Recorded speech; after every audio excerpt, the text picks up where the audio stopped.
Everything that triggers us will reveal what needs to be healed. Hi, everyone. Welcome back to another episode of the Mind Engineer Community. Here, Tommy Walker.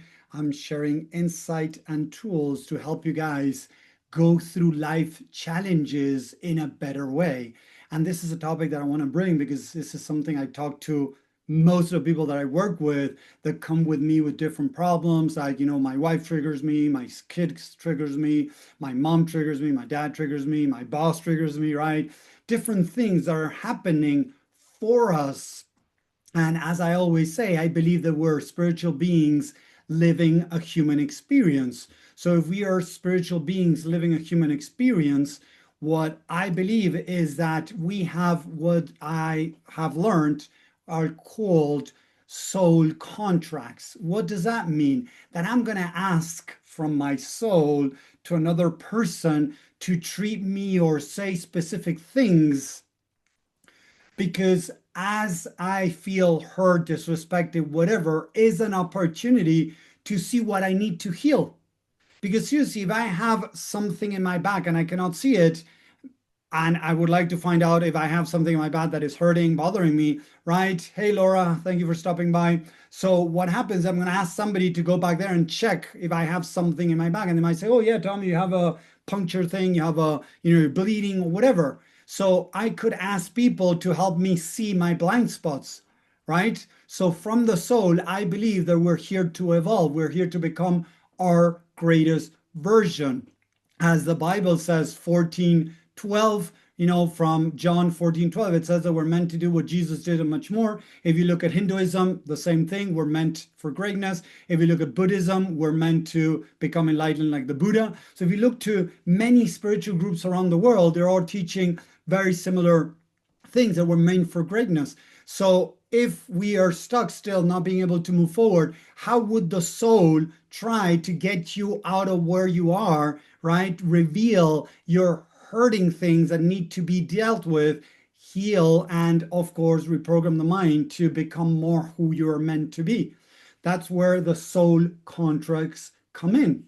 These contracts are between different people where you're asking them to treat you in different ways to help you reveal what needs to be healed. I have done this work for 16 years now. I have found tons of people that come to me and tell me, Tommy, how could it be that each time I fall for somebody, whether it's a guy or woman, I always fall for the same type of people, although I walk away from this old relationship. They were narcissists, they were self-centered, they were this, they were that. I fall again into this new relationship that is very similar.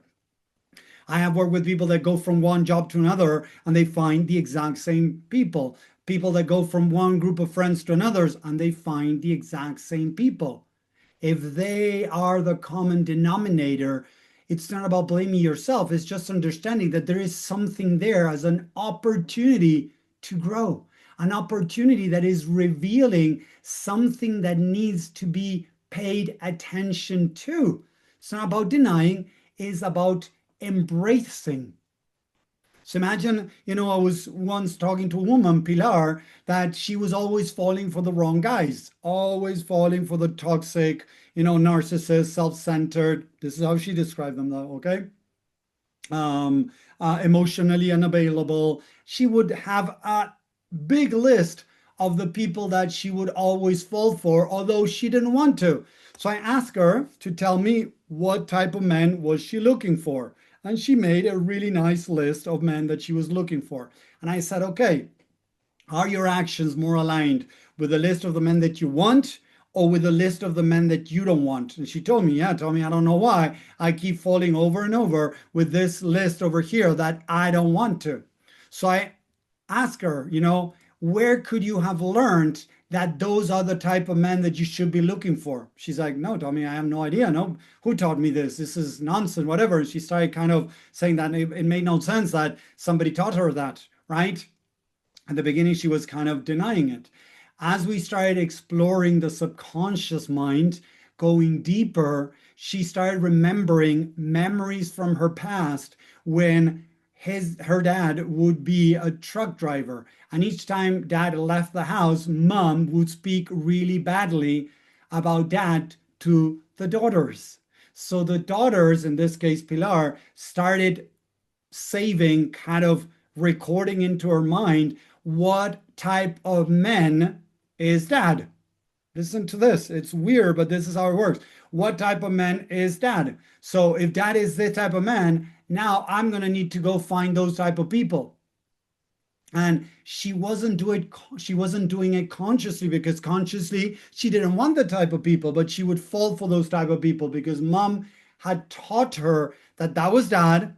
And if that is dad, and that is the person that is my dad, I need to find somebody similar to dad. And that's how basic the mind works. So in her case, she was falling for these toxic guys because that's what mom taught her guys should look like. As we started working on healing and reprogramming, what started happening is that Pilar started opening to the possibility from the subconscious mind to start dating other type of men. And that is how it works. We have a blueprint in our mind that has been created during childhood between 0 and 7 years old. We start learning from our parents, right? As we start learning from our parents, and our parents were not perfect, right? We're not judging, but they were not perfect. As I'm not perfect, my human side is not perfect. What starts happening is that I'm going to start following instructions of how I was trained. So if I was trained to not make a lot of money because people that made money were bad people, or people that had businesses were corrupt, or whatever was it that I've learned from my parents, I'm going to follow instructions. And on the other hand, as I've been saying, what's going to happen is I might attract people into my life that treat me, that behave in a specific way that I'm needing to realize what I need to heal.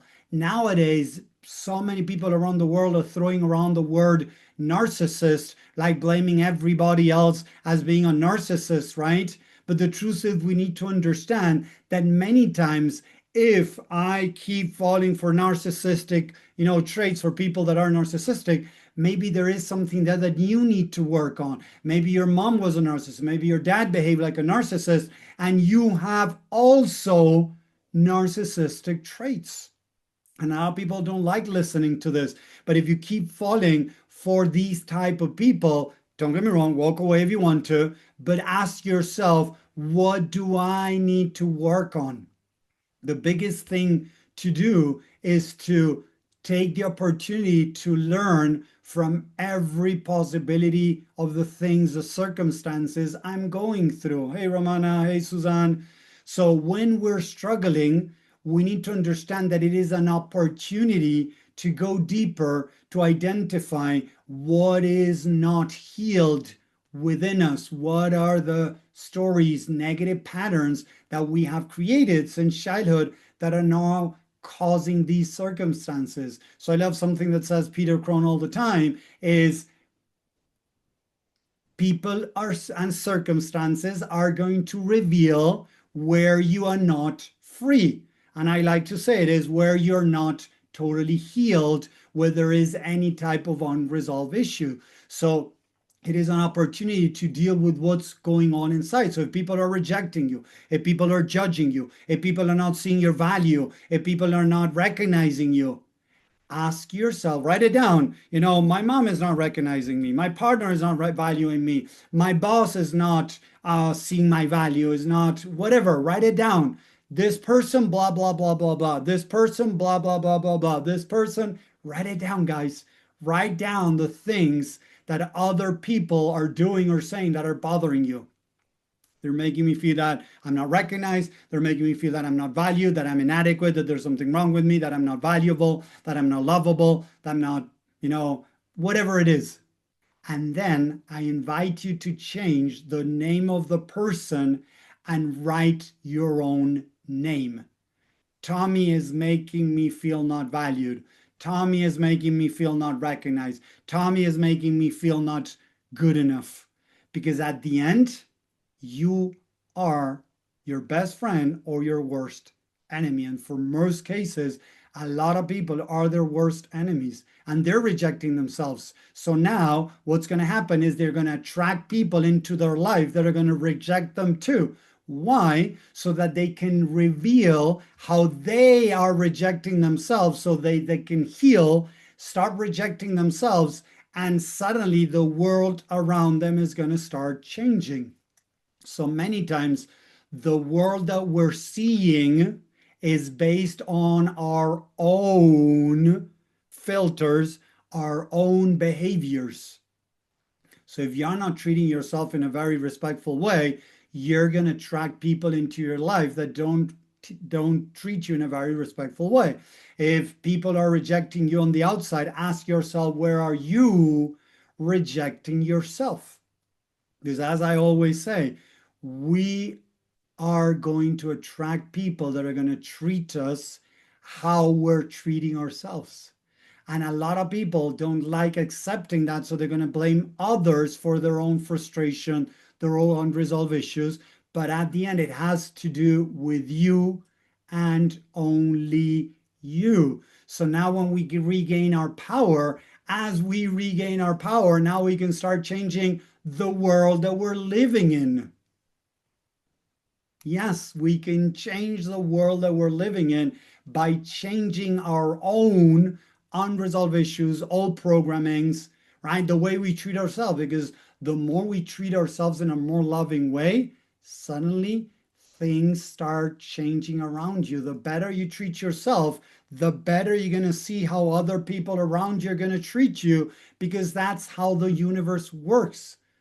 So again, if I want to change my reality, if I want to change my world, I need to change how I'm treating myself. What is my relationship with myself? How do I talk to myself? And this is the most difficult part, people, because I hear so many people out there talk about spirituality, about affirmations, about positivity, about gratitude. Those are kind of the easy side of spirituality.